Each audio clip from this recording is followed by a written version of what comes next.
Playoffs-bound Indiana Fever risk having misconception about Caitlin Clark, which could spell trouble in future. It's time to surprise some people in the playoffs. Aerial Powers beamed as the Indiana Fever reached the playoffs. Side note, without Caitlin Clark. Powers was another one of their midseason patches, signed on an emergency contract, who has performed beyond expectations and helped propel a Clark-less Indiana side to the playoffs. As the Indiana Fever dreams of winning the championship, will it really matter to the Caitlin Clark fans? Not really, if one analyst is to be believed. Caitlin Clark fans don't care if you win a WNBA championship. Money Mike said on Money Mike's syndicated podcast. This might have some degree of truth to it. While the Indiana Fever aim to win the championship, realistically, the odds are not in their favor. This might be a turnoff for fans in some quarters. Mike further said, Caitlin Clark fans, they don't care. They love Caitlin Clark, period. Okay, and Money Mike's starting to understand a fan base and the love and affection that the fans have for that player and the player's brand. Translation: a huge section of Indiana fans are, in reality, just Caitlin Clark fans. This was evident when the Fever lost its place at the top of the league's attendance record, post-CC's injury. The tally went down from 17,035.75 last year to 16,633 this year. CC's absence also resulted in a huge hit to the All-Star Game viewership, with the numbers dropping from 3.44 million when Clark was playing last year to 2.2 million this year. Caitlin Clark effect manifests itself in two ways. Anything with Clark, then without, drops hard. NCAA title game, 54%.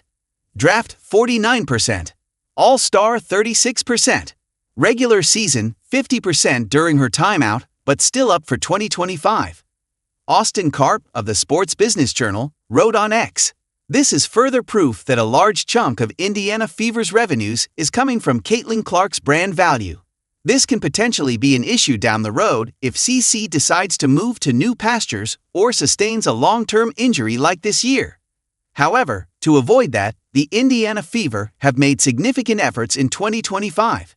Indiana Fever are quietly building a brand beyond Caitlin Clark. The Indiana Fever know a brand beyond Caitlin Clark needs to be built. I want this team to be a leader in the country and an enduring brand like Apple." Fever President Kelly Kroskoff has said. The president sees the Fever team becoming America's team. She had data to back that claim, which seems a faraway dream on the outset. Only about 5% of our attendees went to a Pacers game, for instance. A third of our attendees were from outside the state of Indiana. We've got national reach, she said. Their marketing team is taking no risks. Earlier in June, the Indiana Fever and its parent organization, Pacers Sports and Entertainment, PS&E, collaborated with Agentforce, Salesforce digital labor platform, and AI CRM. Reason? It will autonomously scale more personalized connections with its fans. As PS&E's database continues to grow, Data Cloud will help the organization to unify customer data across all properties, including the Indiana Fever, the Indiana Pacers, the Gainbridge Fieldhouse event venue, online stores, multiple POS systems and ticketing platforms, and more. Salesforce wrote in their press release. While it was not exclusively mentioned in the release, the tool would likely help them differentiate sold Caitlin Clark-related traffic from the overall Indiana Fever traffic. It would also help them target and convert Clark fans to Indiana Fever fans. There is a gray area between both, as Clark fans are Fever fans to some extent. That extent is where the doubt creeps in, and analyzing the data better will help them differentiate between the two. We want to make sure this isn't just one moment, that there's sustainability to the growth.